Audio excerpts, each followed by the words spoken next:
خیبر کے قریب تک عیسائی پہنچ جائیں گے اور اس جگہ تک ان کی حکومت قائم ہو جائے گی۔ بچے کچے مسلمان مدینہ منورہ پہنچ جائیں گے۔ اس وقت حضرت امام مہدی رضی اللہ تعالی عنہ مدینہ منورہ میں ہوں گے۔ لوگوں کے دلوں میں یہ داعیہ پیدا ہوگا کہ اب امام مہدی کو تلاش کرنا چاہیے، ان کے ہاتھ پر بیعت کر کے ان کو امام بنا لینا چاہیے۔ اس زمانے کے لوگ، اولیاء اللہ اور ابدال سب بھی امام مہدی رضی اللہ تعالیٰ عنہ کی تلاش میں ہوں گے۔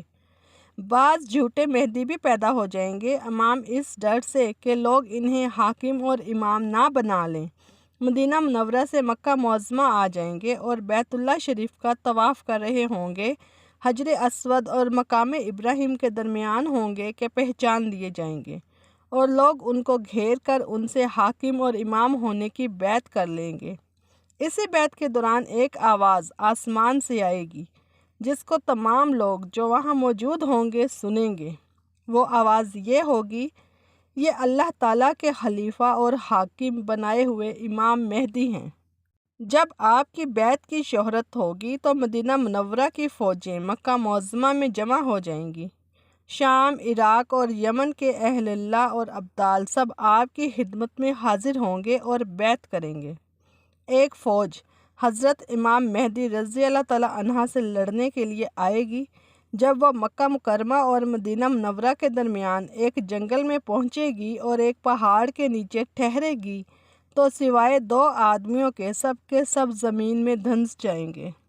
امام مہدی مکہ مکرمہ سے مدینہ منورہ آئیں گے، رسول اللہ صلی اللہ علیہ وآلہ وسلم کے روضہ مبارک کی زیارت کریں گے، پھر شام روانہ ہوں گے۔ دمشق پہنچ کر عیسائیوں سے ایک خون ریز جنگ ہوگی جس میں بہت سے مسلمان شہید ہو جائیں گے۔ بالآخر مسلمانوں کو فتح ہوگی۔ امام مہدی ملک کا انتظام سنبھال کر قسطنطنیہ فتح کرنے کے لیے عازم سفر ہوں گے۔ قسطنطنیہ فتح کر کے امام مہدی رضی اللہ تعالیٰ عنہ شام کے لیے روانہ ہوں گے۔ شام پہنچنے کے کچھ ہی عرصے بعد دجال نکل پڑے گا۔ دجال شام اور عراق کے درمیان میں سے نکلے گا اور گھومتا گھماتا دمشق کے قریب پہنچ جائے گا۔ فجر کی نماز کے وقت لوگ نماز کی تیاری میں مصروف ہوں گے کہ اچانک حضرت عیسیٰ علیہ السلام 2 فرشتوں کے کندھوں پر ہاتھ رکھے ہوئے آسمان سے اترتے ہوئے نظر آئیں گے۔ دجال حضرت عیسیٰ علیہ السلام کو دیکھ کر بھاگے گا۔ بالآخر باب لد پر پہنچ کر حضرت عیسیٰ علیہ السلام دجال کا کام تمام کر دیں گے۔ اس وقت روئے زمین پر کوئی کافر نہیں رہے گا، سب مسلمان ہوں گے۔ حضرت امام مہدی رضی اللہ تعالیٰ عنہ کی عمر 45، 48 یا 49 برس ہوگی کہ آپ کا انتقال ہو جائے گا۔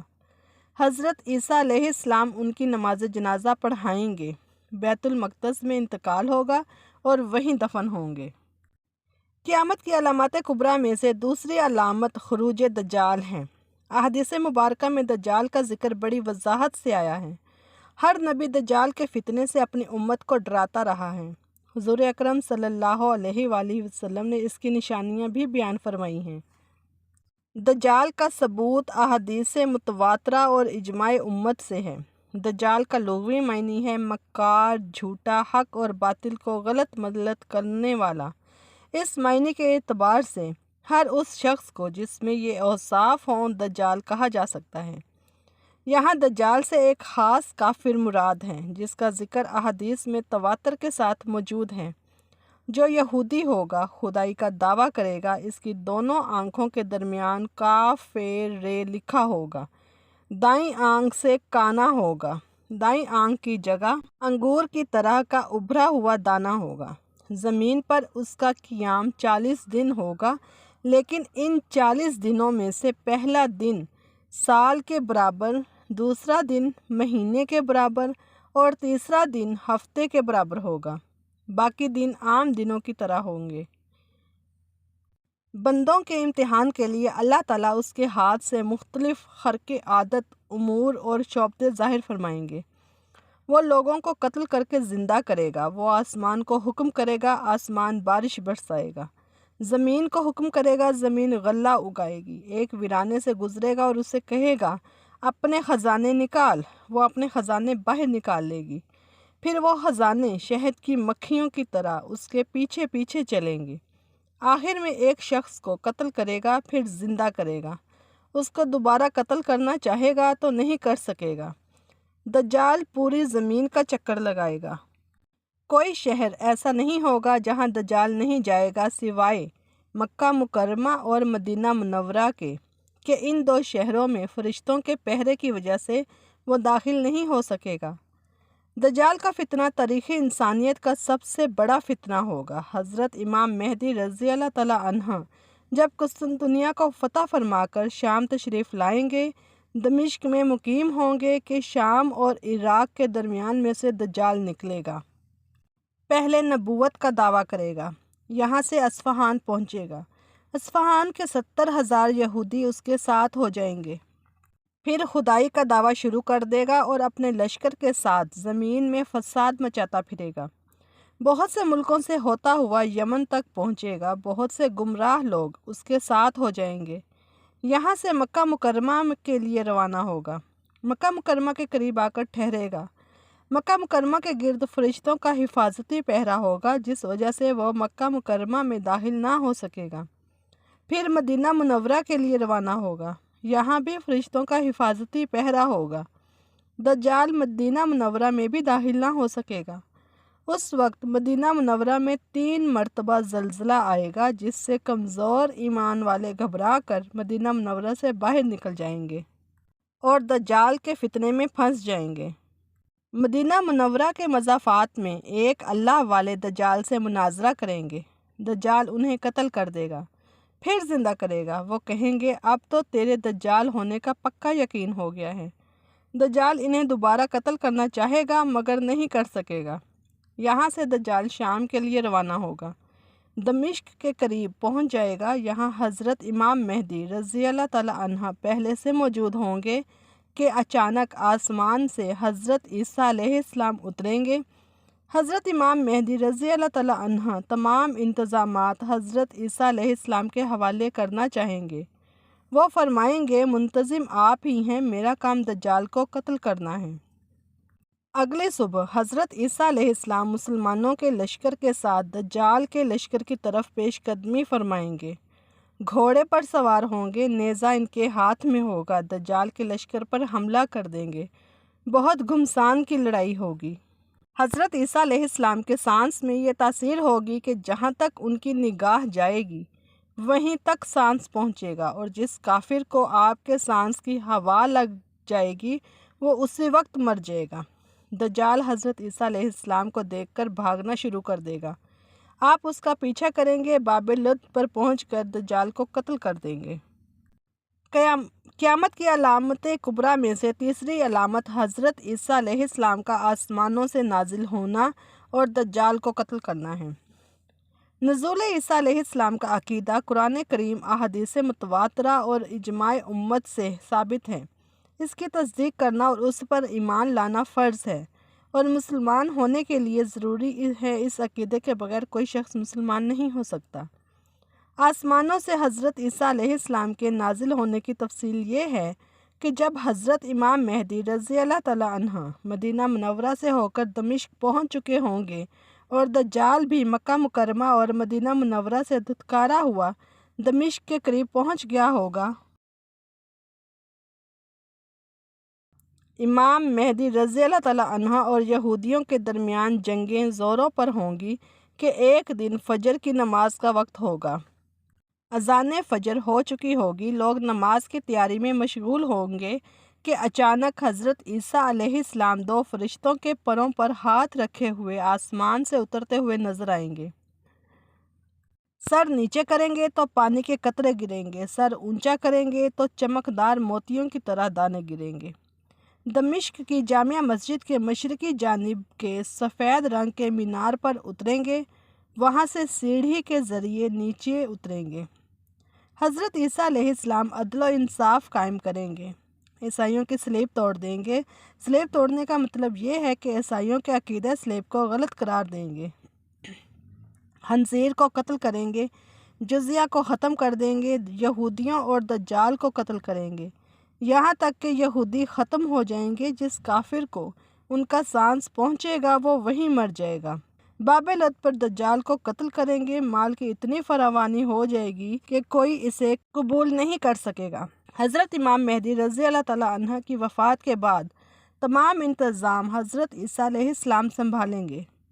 آسمانوں سے اترنے کے بعد بھی حضرت عیسیٰ علیہ السلام نبی ہی ہوں گے، کیونکہ نبی منصب نبوت سے کبھی معزول نہیں ہوتا، لیکن اس وقت امت محمدیہ کے تابع مجدد اور عادل حکمران کی حیثیت میں ہوں گے۔ دجال کو قتل کرنے کے بعد حضرت عیسیٰ علیہ السلام مسلمانوں کے احوال کی اصلاح فرمائیں گے۔ اللہ تعالیٰ کے حکم سے انہیں کوہ طور پر لے جائیں گے۔ 40 یا 45 برس کے بعد ان کی وفات ہوگی۔ اس دوران نکاح بھی کریں گے اور ان کی اولاد بھی ہوگی۔ مدینہ منورہ میں انتقال ہوگا اور حضور اکرم صلی اللہ علیہ وآلہ وسلم کے روضہ مبارک میں دفن ہوں گے۔ آپ کے بعد قحطان قبیلے کے ایک شخص جہجاگ حاکم بنیں گے۔ ان کے بعد کئی نیک و عادل حکمران آئیں گے، پھر آہستہ آہستہ نیکی کم ہونا شروع ہو جائے گی اور برائی بڑھنے لگے گی۔ امام مہدی رضی اللہ تعالیٰ عنہ کے انتقال کے بعد تمام انتظامات حضرت عیسیٰ علیہ السلام کے ہاتھ میں ہوں گے اور نہایت سکون و آرام سے زندگی بسر ہو رہی ہوگی کہ اللہ تعالیٰ حضرت عیسیٰ علیہ السلام پر وحی نازل فرمائیں گے کہ میں ایک ایسی قوم نکالنے والا ہوں جس کے ساتھ کسی کو مقابلے کی طاقت نہیں ہے۔ آپ میرے بندوں کو کوہ طور پر لے جائیں۔ اس قوم سے یاجوج ماجوج کی قوم مراد ہے۔ یاجوج ماجوج کا ذکر قرآن مجید میں بھی ہے۔ یہ قوم یافس بن نوح کی اولاد میں سے ہے۔ شمال کی طرف بحر منجمد سے آگے یہ قوم آباد ہے۔ ان کی طرف جانے والا راستہ پہاڑوں کے درمیان ہے، جس کو حضرت ذوالقرنین نے تانبا پگھلا کر لوہے کے تختے جوڑ کر بند کر دیا تھا۔ بڑی طاقتور قوم ہے۔ 2 پہاڑوں کے درمیان نہایت مستحکم آہنی دیوار کے پیچھے بند ہے۔ قیامت کے قریب وہ دیوار ٹوٹ کر گر پڑے گی اور یہ قوم باہر نکل آئے گی اور ہر طرف پھیل جائے گی اور فساد برپا کرے گی۔ یاجوج ماجوج آہنی دیوار ٹوٹنے کے بعد ہر بلندی سے دوڑتے ہوئے نظر آئیں گے۔ جب ان کی پہلی جماعت بحیرہ طبریہ پر سے گزرے گی تو اس کا سارا پانی پی جائے گی۔ جب دوسری جماعت گزرے گی تو وہ کہے گی یہاں کبھی پانی تھا۔ یاجوج ماجوج کی وجہ سے حضرت عیسیٰ علیہ السلام اور مسلمان بڑی تکلیف میں ہوں گے۔ کھانے کی قلت کا یہ عالم ہوگا کہ بیل کا سر 100 دینار سے بھی قیمتی اور بہتر سمجھا جائے گا۔ حضرت عیسیٰ علیہ السلام یاجوج ماجوج کے لیے بد دعا کریں گے۔ اللہ تعالیٰ ان کی گردنوں میں ایک بیماری پیدا کر دیں گے جس سے سارے مر جائیں گے اور زمین بدبودار تعفن سے بھر جائے گی۔ حضرت عیسیٰ علیہ السلام کی دعا سے اللہ تعالیٰ بڑی بڑی گردنوں والے پرندے بھیجیں گے جو ان کو اٹھا کر جہاں اللہ تعالیٰ چاہیں گے پھینک دیں گے۔ پھر موسلا دھار بارش ہوگی جو ہر جگہ ہوگی۔ کوئی مکان یا کوئی علاقہ ایسا نہیں ہوگا جہاں پر یہ بارش نہ پہنچے۔ وہ بارش پوری زمین دھو کر صاف و شفاف کر دے گی اور بدبو ختم ہو جائے گی۔ قیامت کی علامات کبریٰ میں سے ایک بڑی علامت سورج کا مغرب سے طلوع ہونا ہے۔ قرآن کریم اور احادیث مبارکہ میں اس کا ذکر موجود ہے۔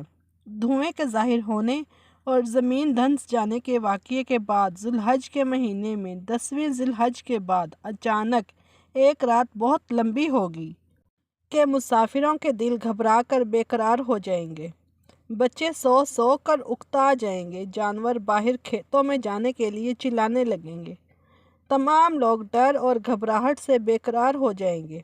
جب 3 راتوں کے برابر وہ رات ہو چکے گی تو سورج ہلکی سی روشنی کے ساتھ مغرب کی طرف سے طلوع ہوگا اور سورج کی حالت ایسی ہوگی جیسے اس کو گرہن لگا ہوتا ہے۔ اس وقت توبہ کا دروازہ بند ہو جائے گا اور کسی کا ایمان یا گناہوں سے توبہ قبول نہ ہوگی۔ سورج آہستہ آہستہ اونچا ہوتا جائے گا۔ جب اتنا اونچا ہو جائے گا جتنا دوپہر سے کچھ پہلے ہوتا ہے تو واپس مغرب کی طرف غروب ہونا شروع ہو جائے گا اور معمول کے مطابق غروب ہو جائے گا۔ پھر حسب معمول طلوع و غروب ہوتا رہے گا۔ مغرب سے سورج طلوع ہونے کے واقعے کے 120 سال بعد قیامت کے لیے سور پھونکا جائے گا۔ قیامت کی بڑی علامتوں میں سے ایک بڑی علامت دابۃ الارض کا زمین سے نکلنا ہے۔ اس کا ذکر قرآن کریم اور احادیث مبارکہ میں موجود ہے۔ مغرب سے سورج طلوع ہونے کے واقعے کے کچھ ہی روز بعد مکہ مکرمہ میں واقع پہاڑ صفا پھٹے گا اور اس سے ایک عجیب و غریب جانور نکلے گا جو لوگوں سے باتیں کرے گا اور بڑی تیزی کے ساتھ ساری زمین میں پھر جائے گا۔ اس کے پاس حضرت سلیمان علیہ السلام کی انگوٹھی اور حضرت موسیٰ علیہ السلام کا عصا ہوگا۔ ایمان والوں کی پیشانی پر حضرت موسیٰ کے عصا سے ایک نورانی لکیر کھینچ دے گا جس سے ان کا سارا چہرہ روشن ہو جائے گا، اور کافروں کی ناک یا گردن پر حضرت سلیمان کی انگوٹھی سے سیاہ مہر لگا دے گا جس سے اس کا سارا چہرہ میلا ہو جائے گا۔ لوگوں کے مجمع میں ایمان والوں کو کہے گا یہ ایماندار ہے، اور کافر کے بارے میں کہے گا کہ یہ کافر ہے۔ اس کے بعد وہ غائب ہو جائے گا۔ جانور والے واقعے کے کچھ ہی روز بعد جنوب کی طرف سے ایک ٹھنڈی اور نہایت فرحت بخش ہوا چلے گی جس سے تمام مسلمانوں کی بغل میں کچھ نکل آئے گا جس سے وہ سب مر جائیں گے، حتیٰ کہ اگر کوئی مسلمان کسی غار میں چھپا ہوا ہوگا اس کو بھی یہ ہوا پہنچے گی اور وہ وہیں مر جائے گا۔ اب روئے زمین پر کوئی مسلمان نہیں ہوگا، سب کافر ہوں گے اور شرار الناس یعنی برے لوگ رہ جائیں گے۔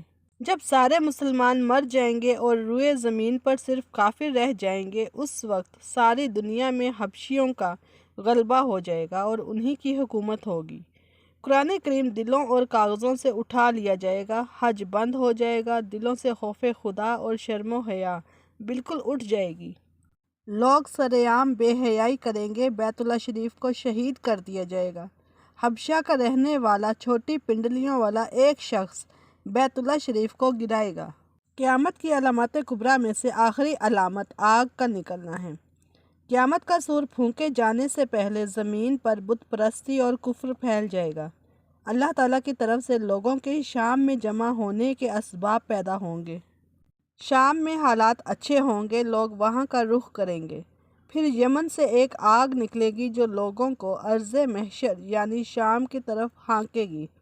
جب سب لوگ ملک شام میں پہنچ جائیں گے تو یہ آگ غائب ہو جائے گی۔ اس کے بعد عیش و آرام کا زمانہ آئے گا، لوگ مزے سے زندگی بسر کر رہے ہوں گے۔ کچھ عرصہ اسی حالت میں گزرے گا کہ اچانک قیامت قائم ہو جائے گی۔ ان تمام علامات کے واقع ہو جانے کے بعد عیش و آرام کا زمانہ آئے گا۔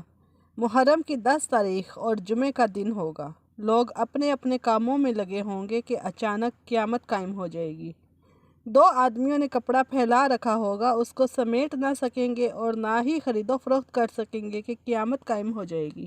ایک شخص اپنی اونٹنی کا دودھ لے کر جائے گا اور اسے پی نہیں سکے گا کہ قیامت قائم ہو جائے گی۔ ایک شخص اپنے پانی والے حوض کی مرمت کر رہا ہوگا اور اس سے پانی نہیں پی سکے گا کہ قیامت قائم ہو جائے گی۔ ایک شخص نے نوالا منہ کی طرف اٹھایا ہوگا، اسے منہ میں ڈال نہیں سکے گا کہ قیامت قائم ہو جائے گی۔ قیامت حضرت اسرافیل کے سور پھونکنے سے برپا ہوگی، جس کی آواز پہلے ہلکی اور پھر اس قدر ہیبت ناک ہوگی کہ اس سے سب جاندار مر جائیں گے، زمین و آسمان پھٹ جائیں گے، ہر چیز ٹوٹ پھوٹ کر فنا ہو جائے گی۔ 40 سال بعد دوبارہ حضرت اسرافیل سور پھونکیں گے جس سے سب زندہ ہو کر میدان محشر میں جمع ہونا شروع ہو جائیں گے۔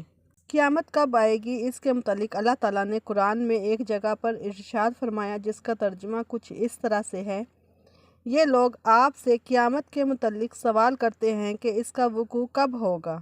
آپ فرما دیجئے کہ اس کا علم صرف میرے رب ہی کے پاس ہے، اس کے پاس اس کو اللہ کے سوا کوئی اور ظاہر نہ کرے گا۔ وہ آسمانوں اور زمین میں بڑا بھاری حادثہ ہوگا، وہ تم پر محض اچانک آ پڑے گی۔ وہ آپ سے اس طرح پوچھتے ہیں جیسے گویا آپ اس کی تحقیقات کر چکے ہیں۔